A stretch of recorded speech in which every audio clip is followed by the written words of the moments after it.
Hi, Amey here. Good morning everyone. So आज मैं ये ऑडियो का मेजर रीज़न है कि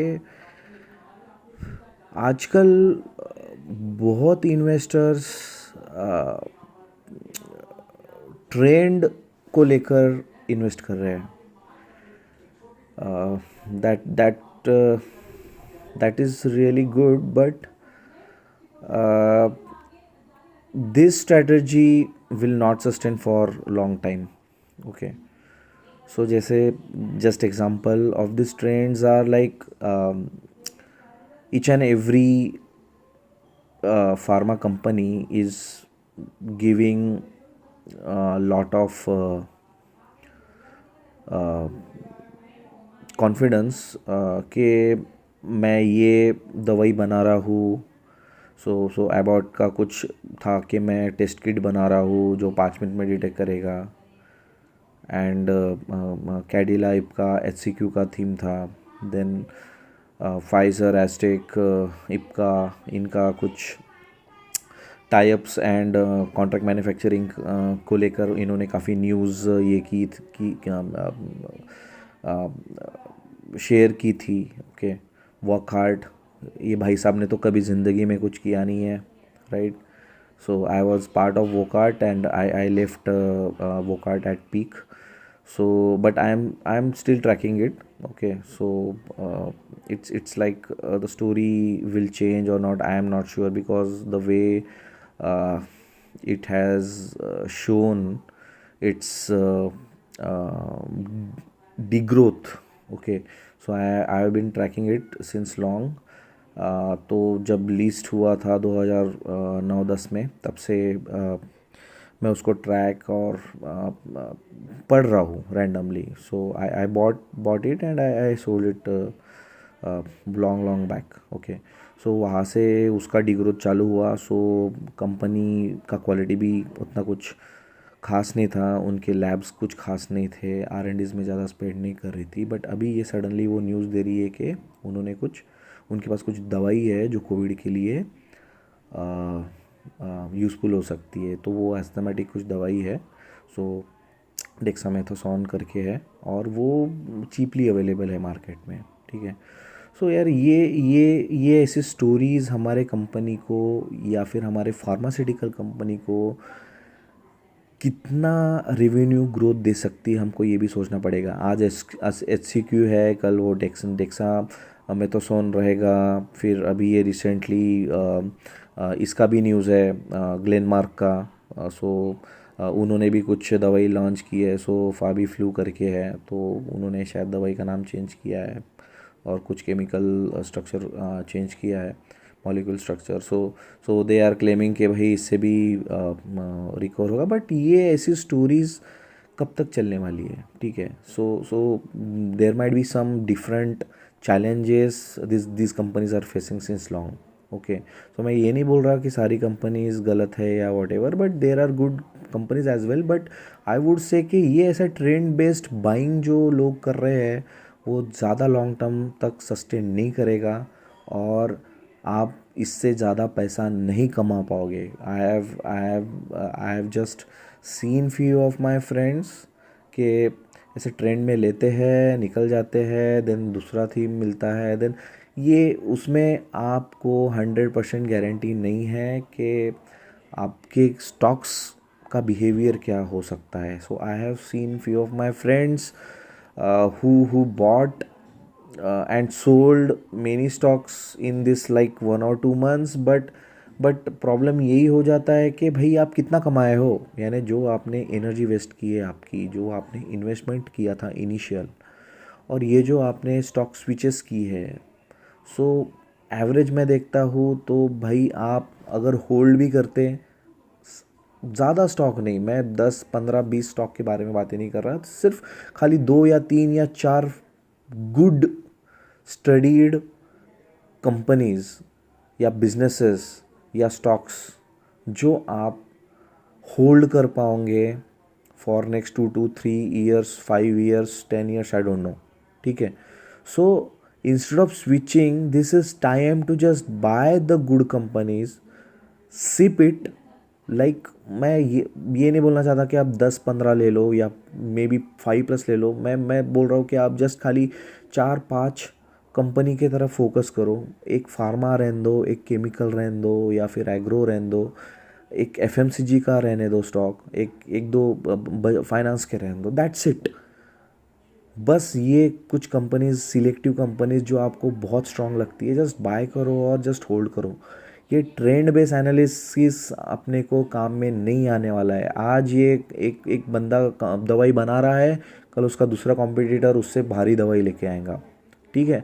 सो ये फार्मा वॉर चलते रहेगा, एंड इसमें डिसरप्शन भी होते रहेगा। ओके, क्योंकि मेरी एक ये दवा कंपनी को सपोर्ट नहीं दे सकती है, इस कंपनी के रेवेन्यू को सपोर्ट नहीं दे सकती है, कंपनी के प्रॉफिट को सपोर्ट नहीं दे सकती है। क्योंकि ये कोविड अचानक आया है। ये ऐसा नहीं है कि भाई कैंसर है या डायबिटीज़ है या सालों से चल रहा है ये बीमारी, ऐसा नहीं है। तो अभी कंपनीज भले ही इन्वेस्टमेंट कर देंगे उनके बेस्ट बेस्ट दवाई के लिए, बट ये ज़रूरी नहीं है कि ये अगले 6 महीने में वो दवाई की डिमांड घट सकती है या बढ़ सकती है, we never know. Okay, so what I will suggest के here are huge chances of doing mistakes. I am repeating, ये ऐसा स्विच करके, ये ऐसा शॉर्ट टर्म ट्रेंड पकड़ के कि भाई ये दवाई अच्छी है, वो दवाई अच्छी है, boss, this is not investing, this is trading. And this trading is also not guaranteeing कि आपके रिटर्न अच्छे रहेंगे। ठीक है। So you may miss good businesses. ऐसा हो सकता है कि आपने एक कोई अच्छी कंपनी बहुत ख़तरनाक अच्छे लेवल पे ली है, बट आप वो 10-15-20% का प्रॉफिट लेने के लिए आपका बाकी का प्रॉफिट इरोड कर चुके हो। क्योंकि कुछ कंपनीज ये पीरियड में 1.5 से 2 गुना भी हुई है, एंड मे बी उनकी स्टोरीज अभी ख़त्म भी नहीं हुई शायद। If I just took out that covid का थीम, कोविड का tablet, still there businesses are robust. Okay, so ये शॉर्ट टर्म ट्रेंड पे फोकस ना करते हुए आप लॉन्ग टर्म की सोचो। Choose very few excellent businesses which may give you a very good return in next maybe 2, 3, 4, 5 years. Okay, so whatever I am buying right now is not just for like short term और may be 1-2 साल। ये long term मेरे 1-2 साल के इसमें बैठेगा ही नहीं।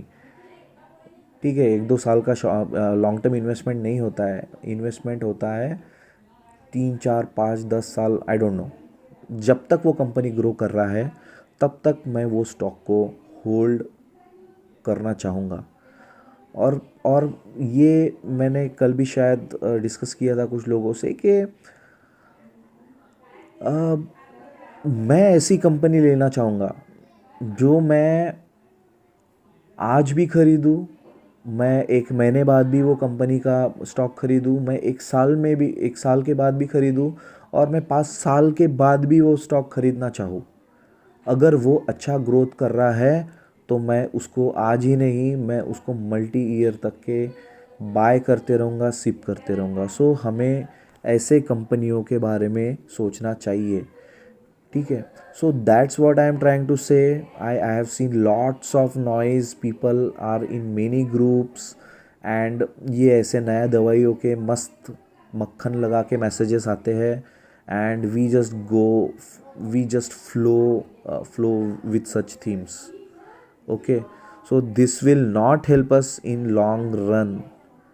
It is not an investment. Okay, so और ये ऐसी चीज़ें आपको शॉर्ट टर्म में मज़ा आ रही होगी। ओके, बट ये ट्रेंड बेस इन्वेस्टमेंट आपकी आदत बिगाड़ रहा है। यस, आई एम रिपीटिंग, ये ट्रेंड बेस्ड इन्वेस्टमेंट्स आपकी आदत बिगाड़ रहा है। So concentrate on not following such short term temporary trends. Okay, so this is not investment. Be cautious while investing. Okay, So so uh, don't buy such stocks which are rallied based on these trends. I have seen few stocks के भाई वो double हो गए हैं, but उनके businesses बाकी के कुछ परफॉर्म नहीं कर रहे हैं लाइक सिंस 3 4 5 ईयर्स। जब रिजल्ट आएंगे और जब इनकी दवाई नहीं चलेंगी देन वो स्टॉक में भी गिर सकते हैं। So cross check with your investments के are they really performing since last few years. Okay, so this is just a cautious call I would like to give. That's why I thought to share this information.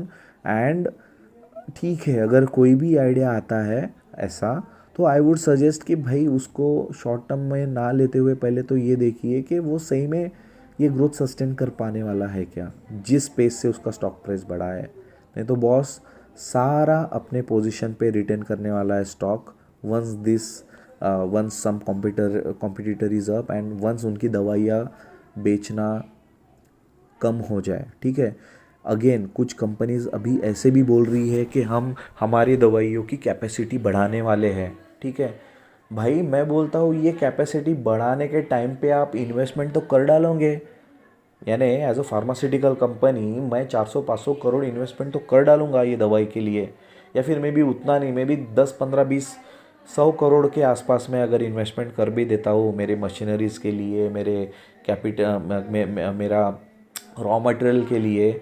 But अगर what if उसका demand, आपके दवाई का demand अगर घट जाएगा boss, तो आपकी ये इन्वेस्टमेंट वेस्ट हो जाएंगी। Okay, so many pharmaceutical companies knows this, but still few of them are doing expansions. Okay, so maybe अभी किसी कंपनीज की अगर 2 3 लाख दवाइयों की कैपेसिटी होती है हर महीना, तो मे बी वो ग्रो करने का भी सोचे, उसके लिए इन्वेस्टमेंट करने वाली है वो company. Okay, so just I just failed to share this thing with you. So take your own decisions. Okay, and best wishes guys.